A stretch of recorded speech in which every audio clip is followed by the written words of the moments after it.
Continuando con la unidad 4 de octavo grado, en esta oportunidad desarrollaremos la clase 2.5, demostración del teorema de ángulos internos de un triángulo. Problema inicial. Demuestra que si el ángulo A, ángulo B y ángulo C son ángulos internos de un triángulo, entonces el ángulo A más el ángulo B más el ángulo C es igual a 180 grados. En otras palabras, vamos a realizar la demostración de la suma de los ángulos internos de un triángulo. Que sabemos que esa suma da como resultado 180 grados. Acá tenemos una pequeña recomendación. Usa las relaciones de ángulos entre rectas paralelas cortadas por una secante. Bueno, para poder resolver este problema, lo primero que vamos a realizar es una construcción auxiliar. Para ello, vamos a construir una recta M como prolongación del lado AB del triángulo, este lado de acá. Luego, por el vértice C, vamos a trazar una recta N paralela a la recta M. Al realizar esa construcción auxiliar, tenemos la siguiente figura. Noten, acá hemos prolongado el lado AB, obteniendo una recta, la que hemos llamado recta M, y luego hemos trazado por el vértice C una recta paralela a la recta M. A esa recta le hemos llamado recta N.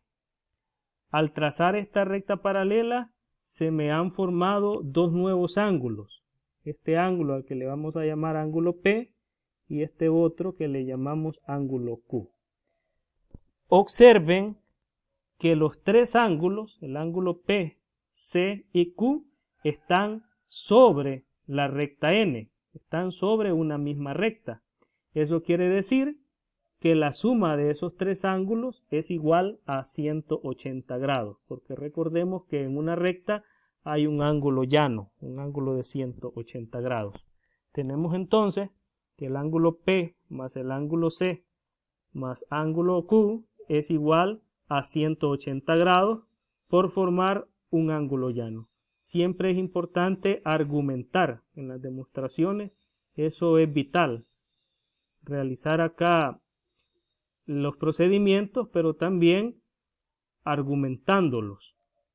Luego tenemos que el ángulo P, si ustedes observan, es un ángulo alterno interno con el ángulo A. Y también el ángulo Q es un ángulo alterno interno con el ángulo B. Son ángulos alternos internos entre paralelas. Eso quiere decir que la medida de esos ángulos es igual. Tenemos entonces que el ángulo P es igual al ángulo A y el ángulo Q es igual al ángulo B, por ser ángulos alternos internos entre paralelas. Noten, acá estamos argumentando. Tenemos entonces que el ángulo A más el ángulo B más el ángulo C es igual a 180 grados. Aquí estamos sustituyendo. Noten que en esta expresión tenemos que el ángulo P más el ángulo C más el ángulo Q es igual a 180 grados. Acá tenemos que el ángulo P es igual al ángulo A. Entonces, en esta expresión, en lugar de escribir ángulo P, hemos escrito ángulo A. Luego tenemos el ángulo C, que lo tenemos presente acá en esta expresión, y hemos sustituido el ángulo Q por el ángulo B, porque acá tenemos que el ángulo Q es igual al ángulo B. Entonces hemos hecho una sustitución. Por tanto, la suma de los ángulos internos de un triángulo cualquiera es 180 grados. Conclusión. Para demostrar que la suma de los ángulos internos de un triángulo es 180 grados, ha sido necesario construir una recta paralela y utilizar las propiedades de los ángulos entre paralelas. Estos son los ejercicios que ustedes tienen que desarrollar. En el numeral 1 simplemente tienen que completar estos espacios vacíos en esta demostración que ya se encuentra desarrollada. Léanla cuidadosamente para saber lo que deben de escribir en cada uno de estos espacios. Y luego en el numeral 2 nos dice busca otra forma para demostrar el teorema. Puedes utilizar la suma de las medidas de los ángulos internos del triángulo.